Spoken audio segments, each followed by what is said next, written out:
you very much. Thanks for joining us. Thank you for your patience in having me join. I really appreciate it, everyone. It's nice to see everybody. And my apologies for dialing in late here. I have a few things to share with the group, but I was just hoping that the discussion could continue with some of those things as a basis, if that's okay.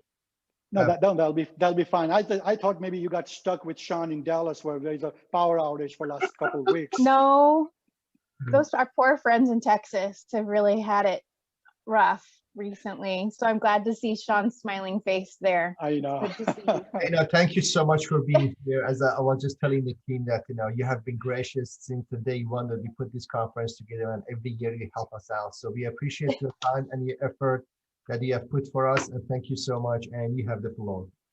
Yes. Okay. Yeah, so good. Dana, take it away, because we want to give you as much time, and then we'll have Q&A at the back. So yeah, that sounds good. And we can, it's a really, it's a good group size for people jumping in also. And so once I start presenting materials, I don't think I'll be able to see as well, Nick. So if you want to jump in at any time, you certainly can. Okay. Just if absolutely. And if I see the hand raised or some questions come up, exactly.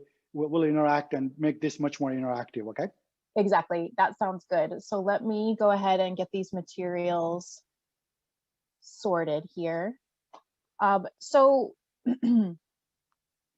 what I thought, and I think some of you who are on the call, a lot of you I've met before and have worked with on our Gartner research and rankings for university supply chain programs. But for those of you who I haven't met, just a really quick introduction. I'm a VP of research here at Gartner, and I'm based in the Boston area.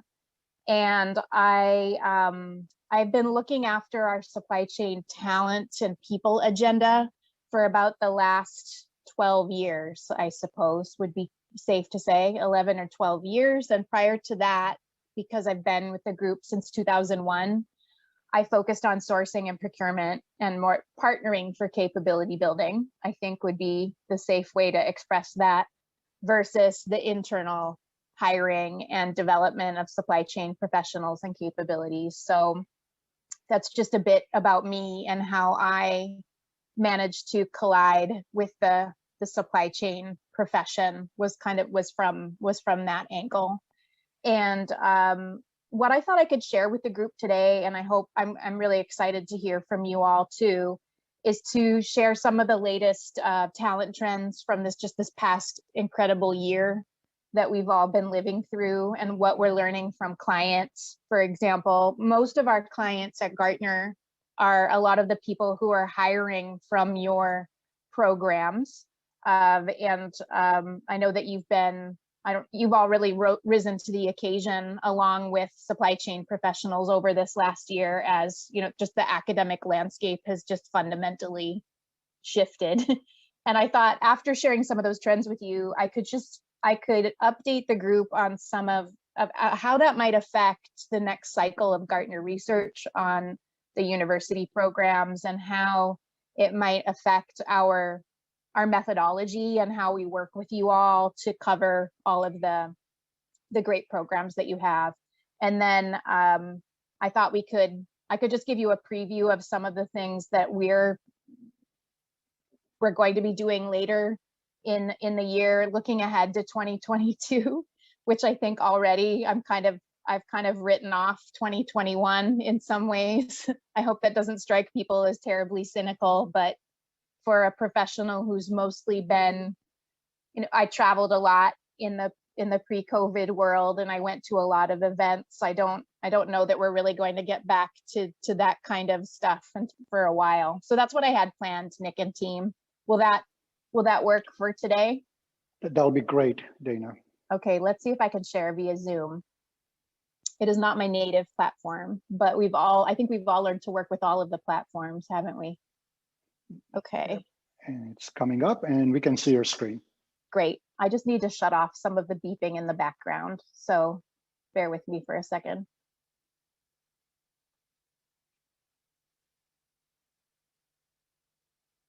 I'm going to log off. And Dana, I know this question will come up, so I want to just preempt it.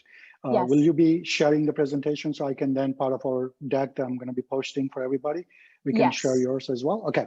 I'd be happy to do that. Yeah. So, Yes. so don't worry about taking notes, guys. We'll have this presentation sent to everybody. Exactly.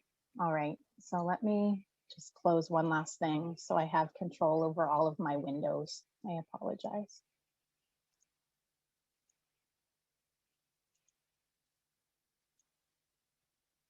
Okay, this means I can share the slide view. Okay.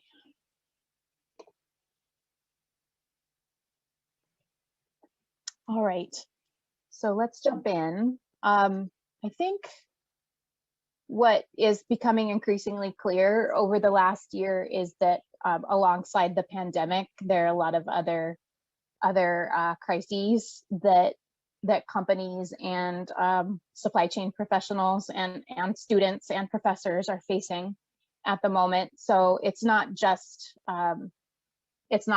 COVID, right? There are a lot of concurrent disruptions going on, and so those are compounding the really extreme effects of COVID-19 on supply chain organizations and on professionals. So a lot of the questions that we're getting on the supply chain talent impacts, they've gone pretty well beyond pandemic related questions and disruptions. So it's an unprecedented time. I think you probably hear that statement every day.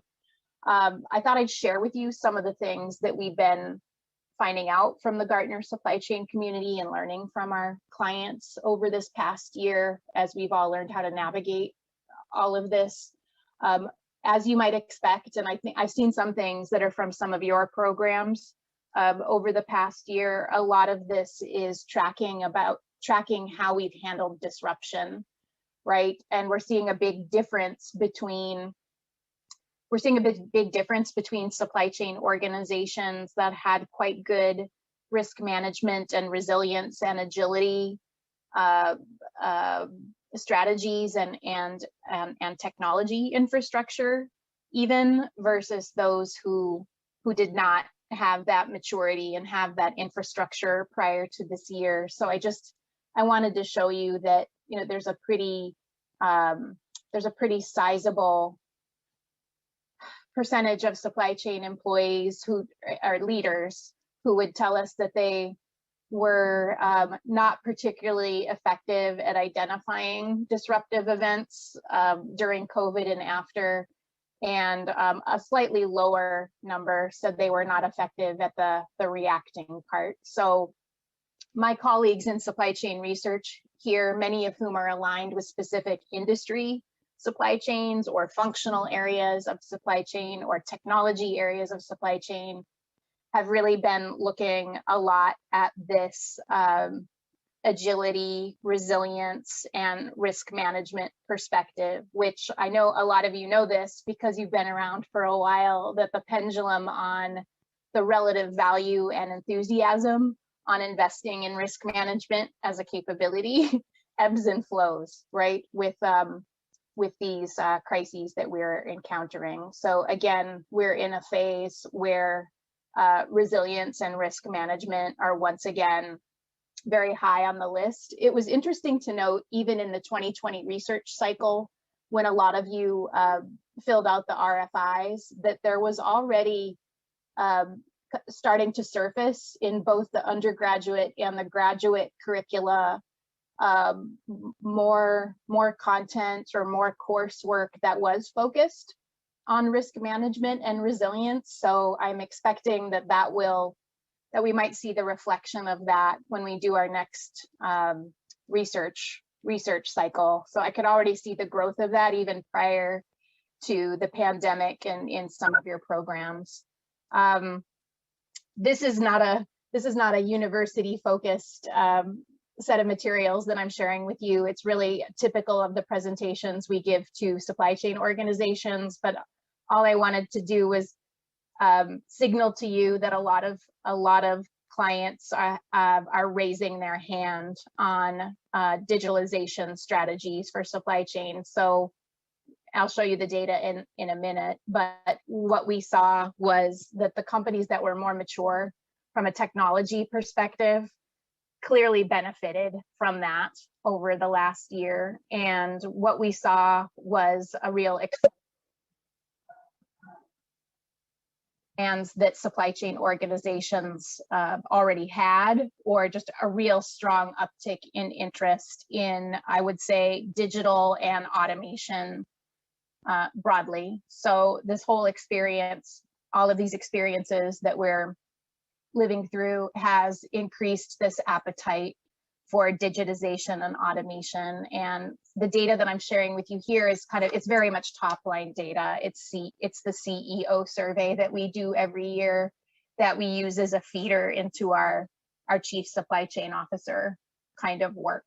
So we don't see that letting up anytime soon, which I know that we already see in most of your programs, a good focus on technology and analytics. So all that's going to happen now is that the appetite for that will grow even greater. Just a reflection on your graduates and what our clients generally say to us about the graduates coming out of the supply chain programs is that they're generally happy with the level of technology and analytics competency that's coming out of the programs. I think more of the challenges that we have, and then we see all of you responding to this need in some of the programs and certificates that you offer for continuing ed. The bigger concern is I would say the older half of the workforce and people who are, I would say the 35s or the 40s plus. I'll put myself in that bucket. We're not as ready to meet some of these aggressive digital business agendas. So I would guess I would, yeah, let me just, why don't we jump in and go ahead, Nick, if there's any question or yeah, I just wanted to go back to the previous slide. Certainly. Because I think a lot of questions comes around on this subject is that, this is a very strong data point that you shared. The 47% expects to increase the speed of the digital initiative. But I think here's where the vagueness or ambiguity kicks in is, what does that mean, right? So if you're going to say, right, so what digital initiatives? Are we talking about just going from on-prem to the cloud? Are we talking about deployments of AI, ML, increase on blockchain? Right. So there's so much that, sort of a fog in this direction. Can you shed some light and provide some clarity there? I can try.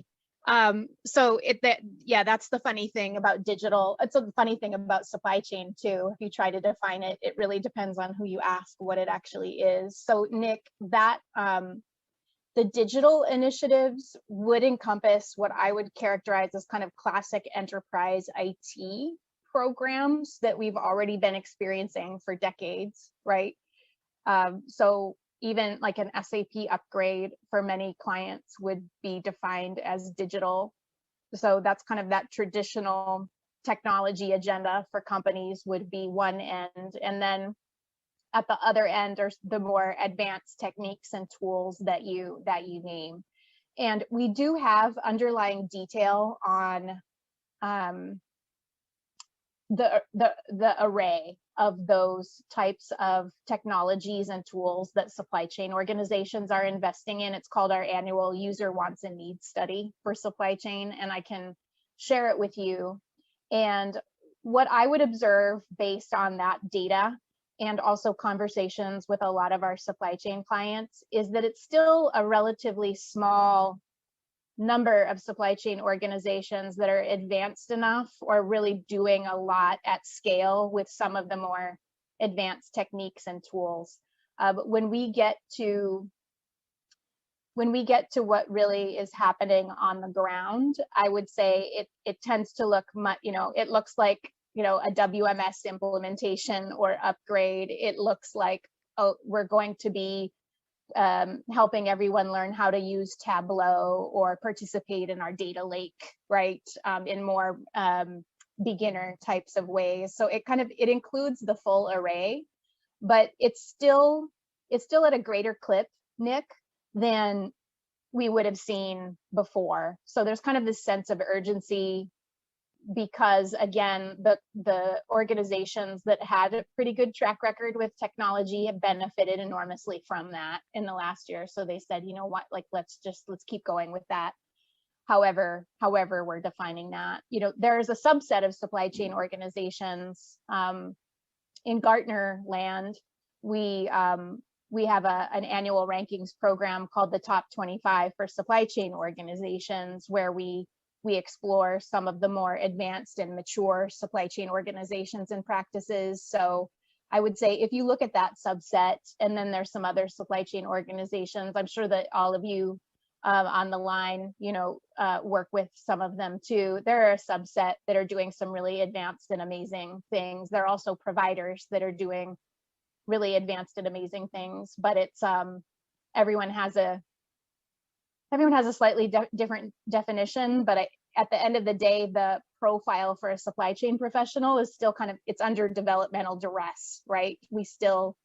People are always telling us that they either have some deficiency in that profile, and depending on who we're talking about, it's not quite technical enough, or it's not quite business or finance savvy enough, which is why you know, when we have the talent attribute model that we use for the basis of the rankings, it's a pretty balanced scorecard. So Nick, I don't think it helps.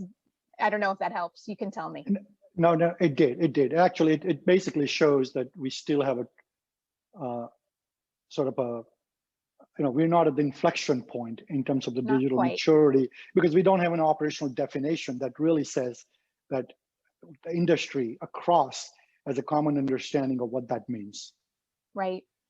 And I think last year, the year before, I shared a graphic with you guys that was a snapshot of what Amazon looks like, their average supply chain profile for a professional relative to other consumer and retail companies that are big in that sector. And the Amazon profile is this hybrid, right? That it has Lean and Six Sigma program management expertise, and then it has SQL and some programming languages in it. So it's kind of like a hybrid profile, whereas still the average profile for the legacy or kind of the traditional supply chain organization, when you look at all of that public data on their job openings, it's still a lot of SAP and or some other ERP, of course, or Excel, right? Which is in line with what kind of their standard technology usage is. I would tell you that Tableau crept in. I think we mentioned this in the webinar that we did in June on the rankings, that Tableau has crept in your data for kind of the third most popular tool after Excel and ERP is something that that you're teaching or exposing the students to. And that usage or take up in kind of the mainstream supply chain professional population is increasing also. Thank you, Dana. Sure. That helps. Sure. So I wanted to share with you just a couple of other things on where we're landing now with kind of the main focus of supply chain leaders who we work with.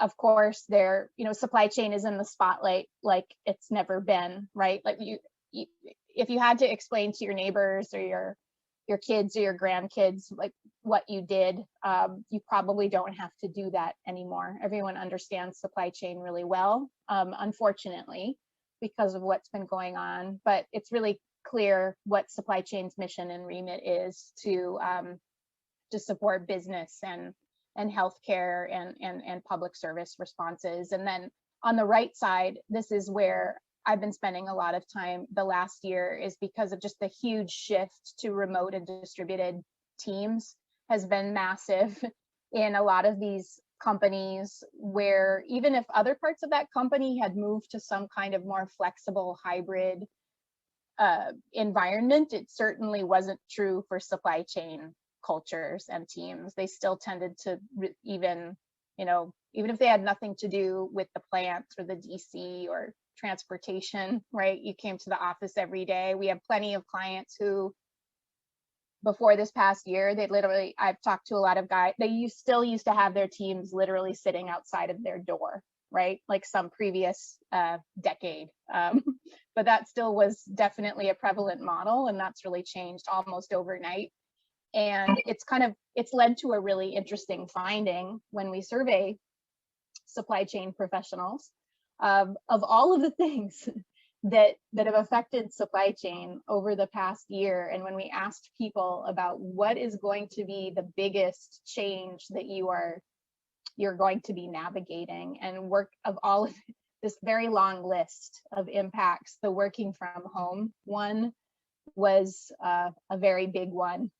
And then you see the focus on digitalization, new business models, and some of the other things that I think you would expect to see. But this has been just a massive shift, and something that by and large, our clients are telling us that they will adopt at least some kind of a hybrid approach, even when everyone is vaccinated and we're able to go back to doing some of the things that we used to do. The majority of our clients are telling us that they will have more flexibility in how, where, and when they work going forward. So I'll just quickly go through a couple of other things, and then I'll pause. So some of these things I borrowed from my colleagues in our HR research arm. Because I kept getting clients asking me, and I think some of you have seen our work on the employment value proposition for supply chain organizations and the supply chain career brand, because it turns out that even in the past year, as unemployment has risen, that for a lot of these supply chain roles, our clients, the positions are still open for a while, right? They're still struggling to retain and hire talent. And now what's interesting is that kind of the barrier to switching jobs, because employers are offering more flexibility, is really something that's bothering them as well. So one of the discussions that we're having, borrowing language from my colleagues over in our HR research team, is this notion of the new employment deal, and some of the drivers behind that, and how, based on the data that we have, we really think that we're not going to go back to the way that things were in terms of flexibility, in terms of whether or not companies have to make some kinds of statements on social and political events, which has never really been a feature in corporate life. And then this final driver that's very interesting, and you all know this as well as anyone when you work with your students and your partners and everything, is that we have this very strange clashing of our work and our personal lives, where we've all gotten to know each other quite a lot better, you know, for better and for worse. And so what we're predicting at Gartner is that the employers that will win going forward, right, they are not going back to their old culture. They're in the process of building a new culture, and the new culture will offer, we call it radical flexibility, which is really flexibility based on management by objective and trust and clarity with employees that gives them more autonomy and flexibility. This is a big change for supply chain organizations. The shared purpose piece is really important to potential hires. And so showing that you have that and that you're demonstrating that becomes much more important and central to being able to hire and motivate employees. And then this deeper connections piece becomes another important imperative, because now that we're more remote and distributed, you have to work harder to connect, but it's worth it. And so our data from some of these larger surveys is showing that for the companies that can adopt some of these ways of working and attracting and supporting employees, they show a higher incidence of high performers, interestingly, if anyone wanted to see more data on that. How that's translating into supply chain organization practicalities is a lot of just basic blocking and tackling, frankly, on how to manage, support, and motivate distributed teams, or where you're managing organizations where you have frontline employees as well as people who are hybrid, as well as people who might be 100% remote.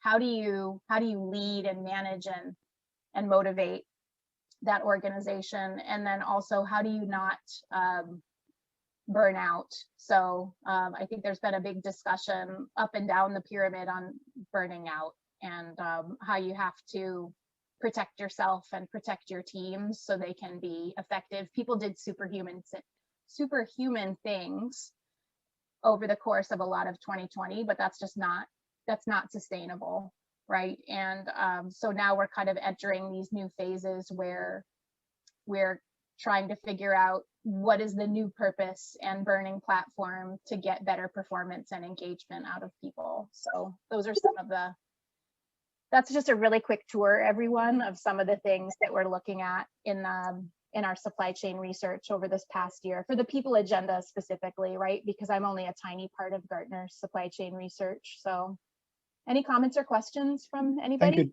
Thank you, Dana. I think Dave, you have your hand raised. Yeah. So let's plug you in first.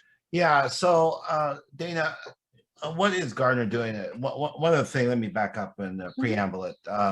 In talking to our students, not only at TCU, but other students at other universities, the mental health of the students is getting really, really bad, especially in this virtual. Has Gartner done any research on how bad it's getting? Because it's actually causing them to not do very well in the interview status. Oh, that's so interesting. I can imagine that would be the case. We have, Dave, done some research. It's mostly on employees, right? Rather than students. So one thing I can tell you is that we do have data and frameworks on like how bad is it, and then also what are some techniques that companies are using to better support their employees, and what kinds of resources are they offering. And I think I would imagine that would be similar to what universities are also trying to offer students. So there's kind of a parallel in the corporate world for some of that. I know that, I forgot to thank some of you for, you were kind enough to connect my colleagues, Caroline Shumakoff and Sarah Watt, with some of your student groups recently to do some focus groups on, to ask them, what would be important in a career in supply chain, or for an internship, or for taking an offer with an employer. And I think, Dave, some of this came up in some of those student interviews, that they were interested in, and we see this in other surveys too, that students are paying really close attention to how companies are treating their employees over the past year. And I think everyone's paying attention to that. So one of the things that we're predicting coming out of this is that there'll be kind of a list of premium employers, right, who did right by their employees. And there'll be kind of like a red list of the do not call, do not go. And I know that students are paying attention to that too, based on some of the interviews that we've done with these focus groups. I haven't seen, and I know students are a different population, right, and age group, especially that undergraduate group. So Dave, I'm afraid I wonder if some of the frameworks we have would translate to that environment. They might. I'm happy to share them in the follow-up when I send on some of the Gartner materials. Would that be of interest? Yes, absolutely, because I agree with you. I think there's some parallels. We're just seeing a trend where students that used to perform extremely well in interviews, that's starting to, I think this whole COVID thing is really starting to impact them. Yeah, I can imagine. I do know, I heard very good things. I'm sure there's exceptions to because the home situation, there's such massive variety in how students are living, right? And what their at-home experience is. I do know that employers, some of them did a pretty good job engaging on virtual internships and things like that. I'm sure that's a topic of conversation over yesterday and today. So there's some bright spots, but there's just still a lot of pain and a lot of issues physically and mentally, I think, just across the board. And I'm sure I can only imagine the student told. So, but if I see anything else, I'll definitely share it with the group out there if I run into things that are appropriate for that. Thanks, Dana. Gary, and then we're going to go to Sure. DSW 180,001. Nick, that's me. That's David Waterfield. Sorry. David, I think that's I love David. the code name. I think, but let's David just hang on for a second. I'm going to have Gary plugged in first, and then you next, followed by Donnie. Go ahead. This is Gary LaPointe at Syracuse. How are you? Hi, Gary. Good. Good. I had a question for you on that one slide that you showed that had the supply chain professional and had all these, the different percentages. Down at the bottom, yeah, that was a slide. This one? No, the other one, the one with all the bars. The bars. Here we are. Okay. At the bottom, I see offshore manufacturing 9%. What does that actually mean? That companies are not going to be doing offshoring, or that what does that actually mean? It means it will decrease. It just means kind of the globalization of sourcing and manufacturing that was put in. I mean, even before the pandemic, because of some of the trade friction, that was the case, right? Mm-hmm. And so kind of offshoring or single source offshoring or outsourcing of manufacturing is on the decline, according to this survey. Okay, so 61% are actually going to be decreasing their offshore manufacturing. That's what they said. Okay. So, yeah. Interesting. So we're going to move to David, but David, before that, Dana, just to follow up to Gary's question, mm-hmm. You saw the trade numbers today, this morning, got published, and the largest deficit in 2020, right? So that seems to be this our desire and then the reality, and that gap, I think, somehow is widening. What's your perspective on that? And we'll go over to David. I think that I do think that there's a practical on the ground view that is not this view that I'm sharing with you right now. So we don't see people, for example, and there's some like newsletters and different group, I think parts of MESA or other manufacturing organizations that are very much about trying to bring manufacturing back here. But we don't overall see people saying, offshoring of manufacturing doesn't mean kind of a wholesale retreat from any of that, practically speaking, Nick, based on other things that we see and how we see companies actually responding. But it does, I think it does, and you have seen this too, I'm sure, is that there's just a lot more, they're investing more in multi-sourcing, different locations, and the ability to kind of componentize that. And the companies that were able to do that and flex by region as the pandemic unfolded over this past year. I think, who were we just looking at the map? It might have been Lenovo or HP. It was a high-tech OEM or brand owner, just showed us how, because they have multi-sourcing, multiple manufacturing networks, and how that just kind of shifted over the year. I think this is kind of this is a gut response set of data almost that we're looking at here. This is just asking individual supply chain professionals their opinion rather than what they're actually doing in the moment. I hope that helps, Nick. No, absolutely. David? Yep, sorry about that. I'm having a little bit of a problem here. Hey, Dana. No worries. Hi. Hey, I had just a real quick question for you. I want to go back to, you don't have to go back to the slide, but I want to go back to what you were talking about with the digital supply chain focus. Yes. We're certainly hearing the exact same thing here.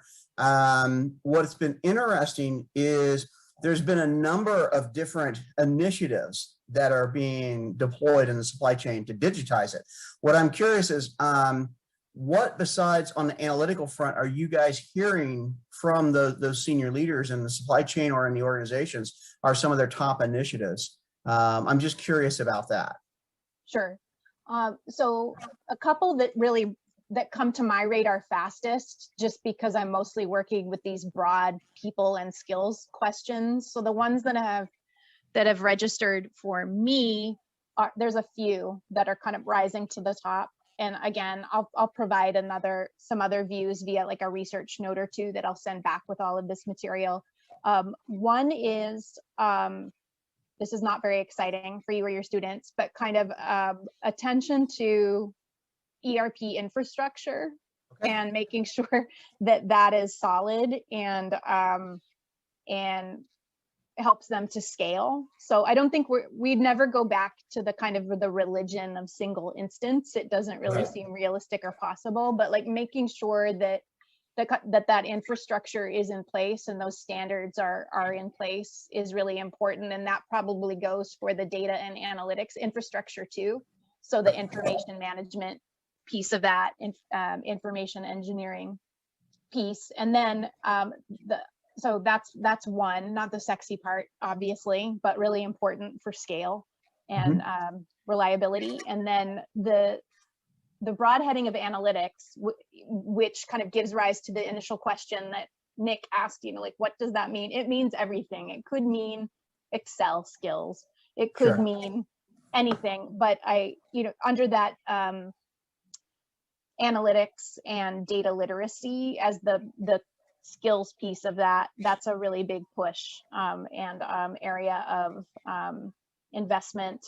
And then kind of related to that, I think, is the anything that helps give that broad visibility into like a customer-driven, customer-led kind of ability to design and operate your supply chains, kind of under that broad heading of customer experience, which is more common in kind of consumer retail and life sciences Retail, and healthcare and high tech, maybe not industrial, right?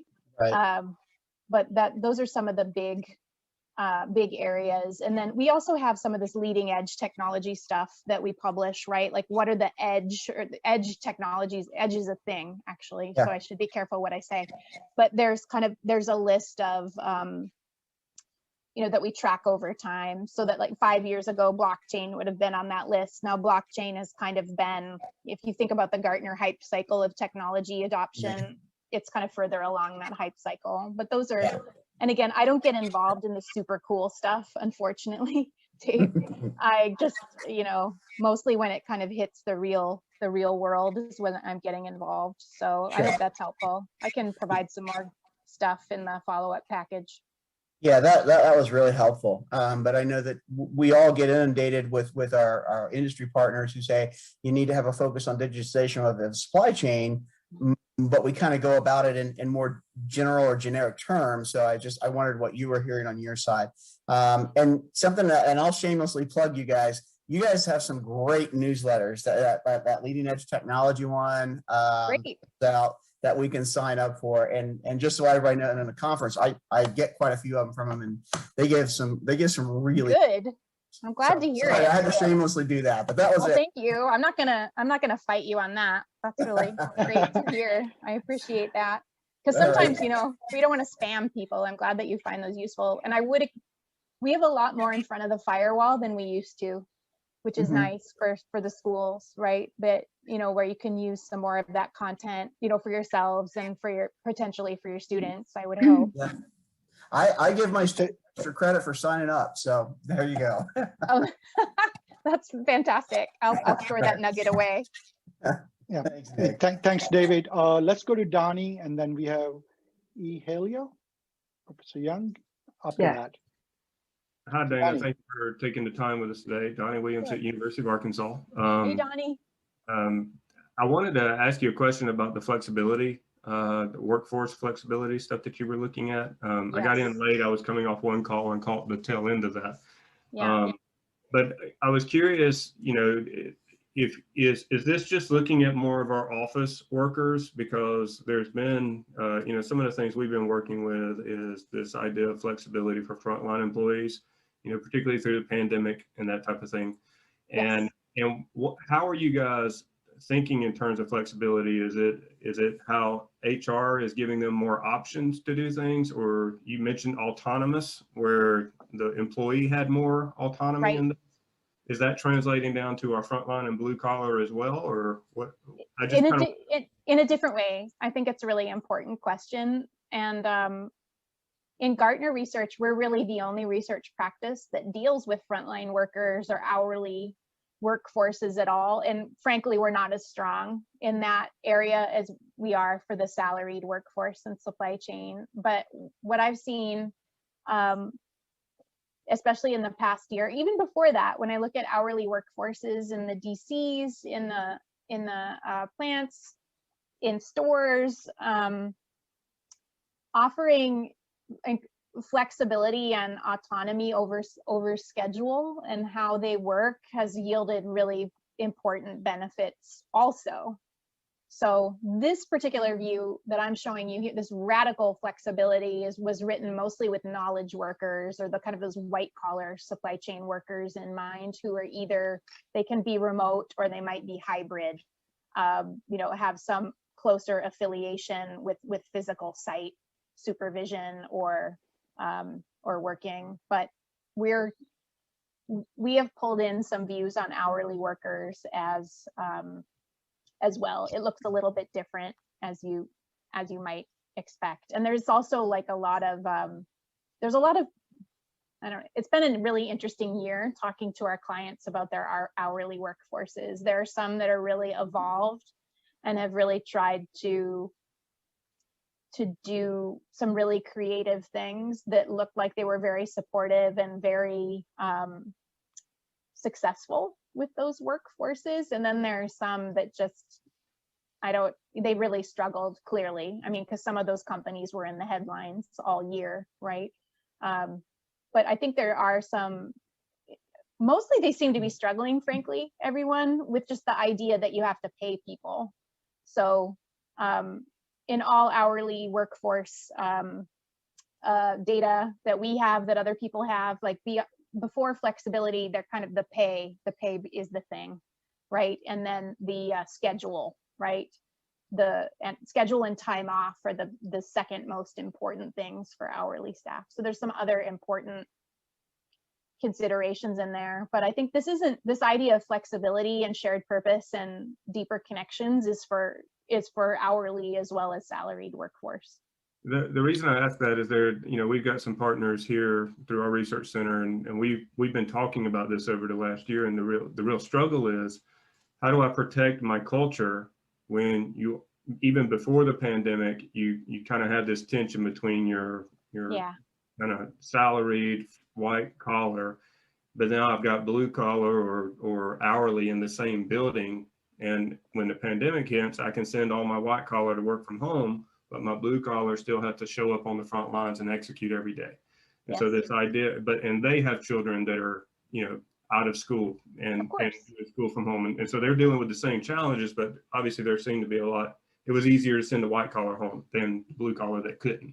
And so this was a real challenge that the companies we work with were really talking about. And so we're diving into this some as a research center, trying to figure out, okay, what are some options here? I just didn't know if you guys had gotten to that side of that yet. So it's an interesting discussion. It's certainly a challenge for companies right now.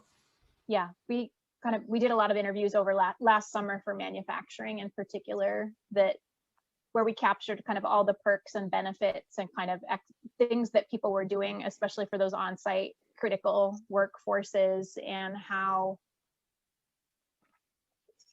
they froze benefits and pay for a lot of the salaried, but this is not true for every company, of course, but they really shored up what they were doing for the hourly. And they also amped up a lot of just the recognition and appreciation of those colleagues. And that went a long way and toward kind of preventing that us versus them mentality that can be really damaging. And so in some companies that morale is really strong. In other companies, it didn't go as well.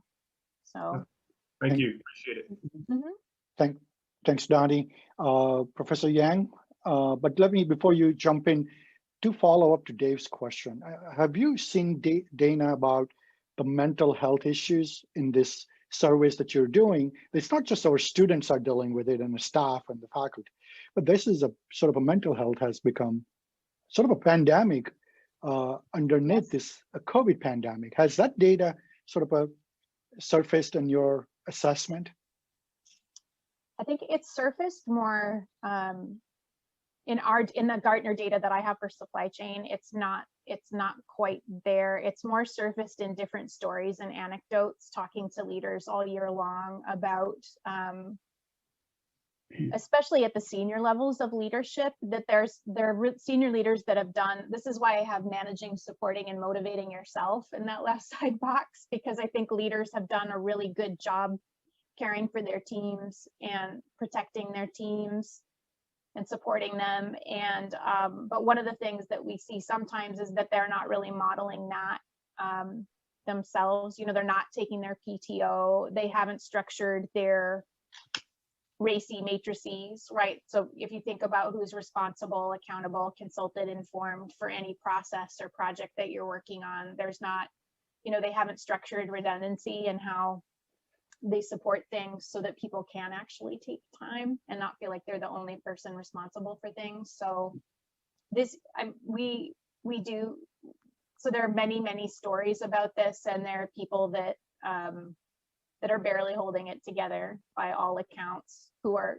currently running, you know, global supply chain operations, right? And so some of the companies, I won't mention who the names are, they would be very well known to all of you, right? Some of them are in the supply chain top 25, but they've intervened in this at like the senior most levels to try to do these interventions where they're, I think with those executive leaders, they did a really good job of getting some new resources, additional resources and support out to their workforce at large, but the senior leadership weren't taking advantage of those as much.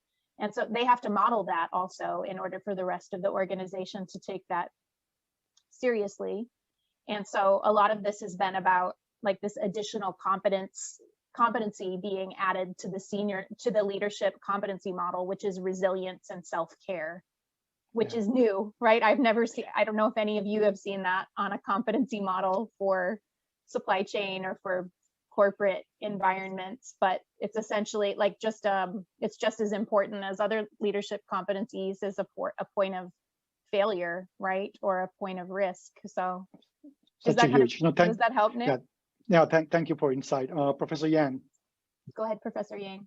Hi, Dennis. Thank you so much for sharing all this insightful information from Gartner. So I'm Helio Yang from San Diego State University. I have two questions for you if we have time. The first one is regarding the technology side. Do you have any data to show the trend in terms of IoT and also threat coming from the cybersecurity on supply chain? So that's my first question. The second one is regarding supply chain workforce diversity. I remember that you used to have some data on that. I'm wondering if there's any update. Yes, Thank you. I can. Sure, happy to. So yes, we do have data on IoT as an investment priority and some other things as well, case studies on different scenarios where IoT is a feature. And then the site, and so if like sometimes if any of you kind of Google things and find something that like, I'm happy to send you kind of one-off pieces or things if you find things, and I can't send you everything, right? But if you do Google that, Professor, and see if there's something interesting, let me see if I can share that with you, or otherwise, you know, I can also, I'm going to try to include as much as I can in the follow-up package. And then for the diversity, equity, and inclusion question, since we had the university webinar over the summer, and you know that the diversity of student body and faculty is something we already capture in that, but we also have our annual Women in Supply Chain survey that we've been doing for the last 6 years with Awesome, which is a director level and above group of women in supply chain roles. We do that every year. That survey is live in the field right now. And then this year we also partner with CSCMP on that Women in Supply Chain one, and also with a professional network called Boom, BOOM, exclamation point, which is a Europe-based network for more mid-career and younger women in supply chain. So we keep going with that. research, and it's kind of, I don't know, it's alternately thrilling and depressing kind of as we do the research over the years. There are bright spots, and then there are just some really stubborn spots in diversity and inclusion. And then this new report that's in production right now and will be launched over the next week or two is one that we're doing in partnership with ASCM, or formerly known as APICS, where it's a broader view on diversity, equity, and inclusion across supply chain. So asking supply chain organizations what dimensions of diversity, visible and non-visible, are you focusing on or tracking or trying to promote? So that would include race and ethnicity, as well as gender and age and physical and cognitive ability, veteran status, LGBTQ+, all of the, I'm sure that the kind of the list goes on, right? But we did a big survey in that area, which is going to allow us to say more definitively what are supply chain organizations of different sizes and sectors focused on with regard to diversity, equity, and inclusion. And also we had some drill down questions on people of color in supply chain organizations, where we focused on the US, Canada, and Europe to ask that question about people of color, because once you start doing some of these diversity, equity, and inclusion surveys around the world, you can't do a truly global study, because in different regions, different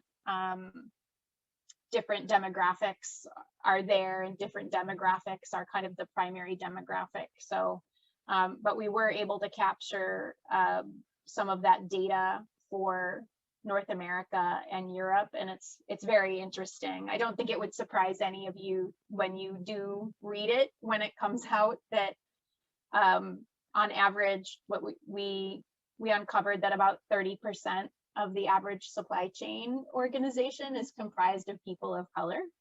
And the definitions that we used was kind of, we used the US Census and some of the Canadian language, as well as some of the European classifications, to get to that mouse over definition of people of color. And so 30% of the overall supply chain workforce, but then just a rapid, like just a crash landing into that next level of management, for example. That's really, it's like a twice as steep a drop as you see for women, for example, into that first supervisor manager position. So that kind of data will come out in the next couple of weeks, as well as some of the best practice data, right? So the companies that are doing better with some of these different diversity, equity, and inclusion initiatives, what are they doing, right? That'll come out soon. And there's a really big interest in this research from our client base. It's hard to get it right, because supply chains are global, supply chain organizations are global, and so you have to take care as you go into different regions and different countries to make sure that we're assessing things the right way and in, I think, a helpful way. Does that answer your questions? Yes, thank you very much. Sure. Thank you, Dana. All right, we are. Do you need to go? I know we're a bit over. No. Okay. This is perfect. I think this was a great conversation, Dana. You really took time to explain these things. I'm gonna really want to thank you, but I want to just prompt the last question, because that is, I think Gartner survey, you do have this as an index, and we had a conversation yesterday as a team. The diversity and inclusion, right? And especially look at the STEM, like, so data science and operation at USC, we struggle mightily to recruit female faculty into data science and operation, because you look at it, you just simply can't expect that kind of a high level of acceptance at the endpoint as an output where your inputs are not there. So we have a very little penetration in the STEM for this group, and then we don't cultivate them into getting into the master's and the doctoral program. So therefore we have very little to show.